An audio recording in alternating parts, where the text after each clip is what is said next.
Now, when I was putting together the list of topics for this kit we use section, it was all relatively simple until I got to these memory cards.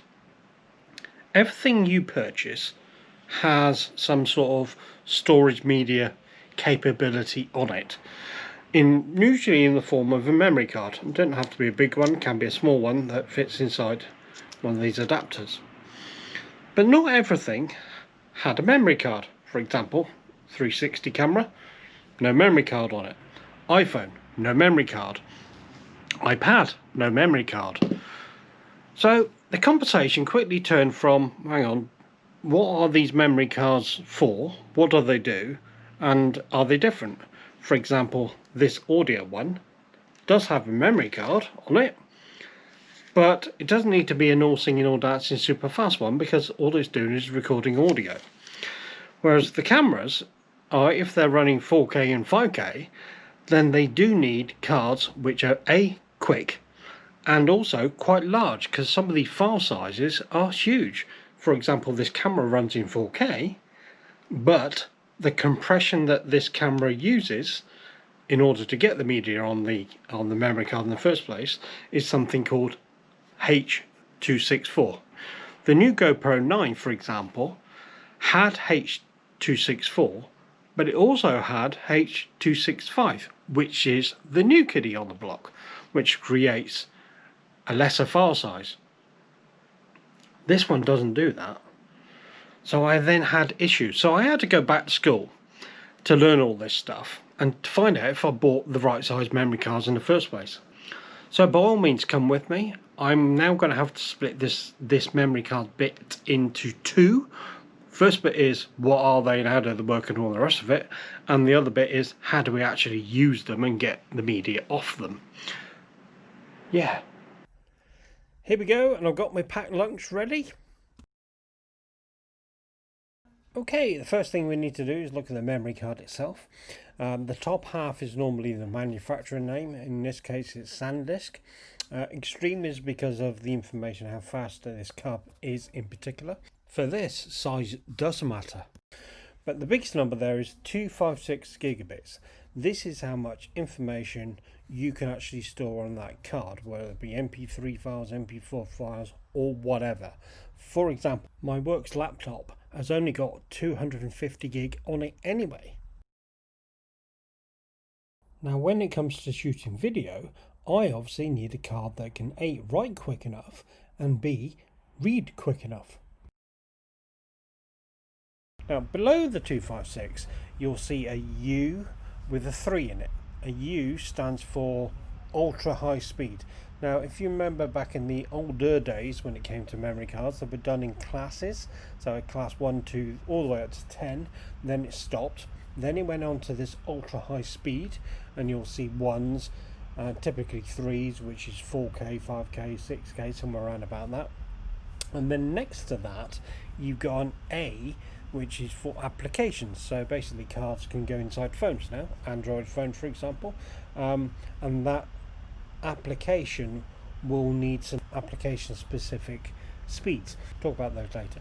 Now top right you'll also see a V30, so they actually came out with a video speed class as well, and 30 is at your 4K mark, and then you go above that for 60, 90, and there's new ones on the market already as well.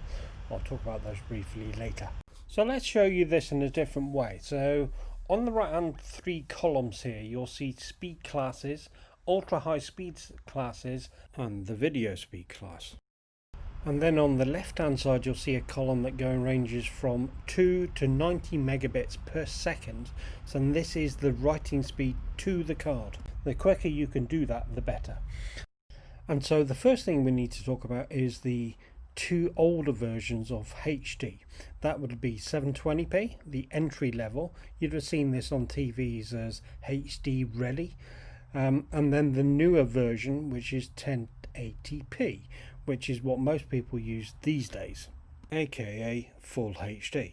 Now if you compare that to the chart in front of you, that would be speed class 6 for the 720p one, and more often than not speed class 10 for the 1080p. Now, around the time when 4K became generally available, we saw some more speed classes appear, as in the U3 and the V30, to give us a comparable speed for 4K.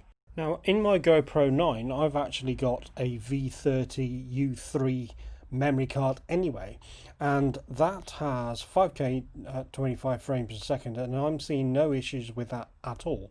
So I don't have a 6K or an 8K camera just yet, wife permitting, but maybe I'll need to look at something better in the future. However, when you're buying something new, you want to try and future-proof yourself as best you can. Remember these? So we have something called application speeds. These cards, for example, can go into Android phones, and those phones, obviously the cameras on those and other applications have speeds that they must write to.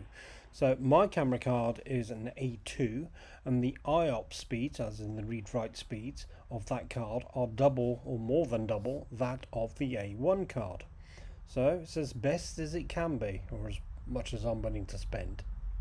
And whilst we're on the subject of cost, you'll see that this card is a micro SD card XC, and it has a Roman numeral 1, but there is a 2 and there is also a 3. These cards are even faster, because remember I was topped out 90. These go up to 312 and 64. I've not seen those, but that card that I'm showing you now, mega expensive. Now, if that wasn't bad enough, this is where the fun starts. So let's start with an explanation of what I did here. I took, with my GoPro 9, a 1-minute video in all the resolutions that are available on the camera and frame rates. And you will also note that they all have MP4 at the end. This is just a container, like an envelope if you like. So whether it's 264 or 265, it's not going to help. They'll still be called MP4s. My camera in default has both 264 and 265 turned on. And to make matters worse, HEVC, High Efficiency Video Codec, is the same as H265.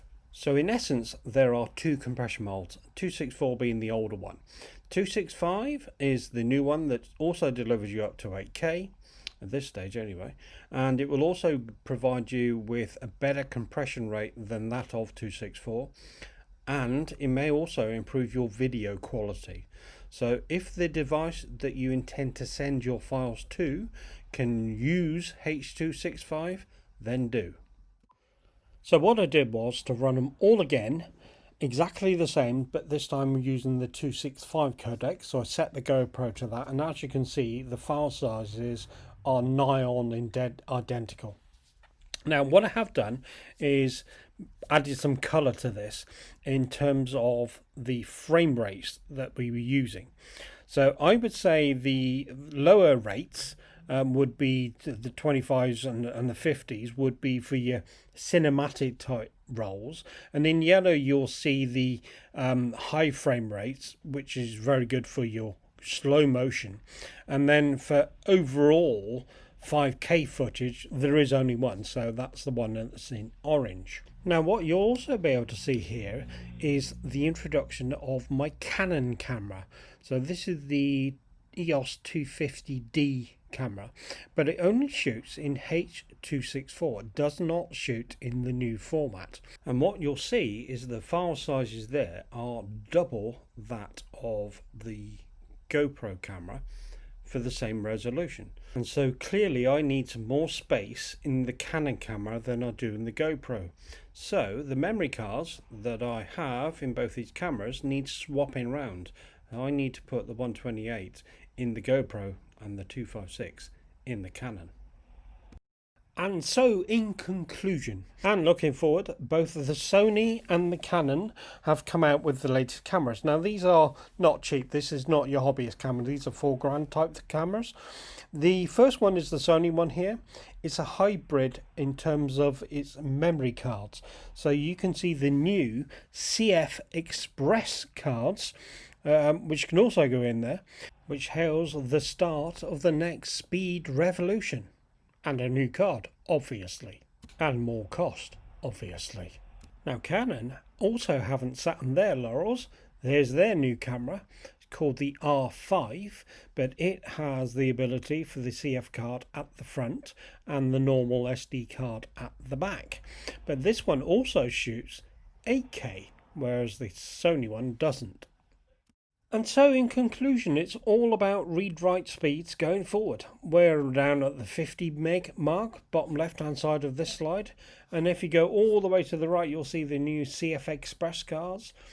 And look at the ranges between 1 and 8 gig. Wow, that'll be cheap, won't they? Well, that's it for this one. We hope you found it useful. Please don't forget to subscribe and hit the little bell, and we'll see you on the next one.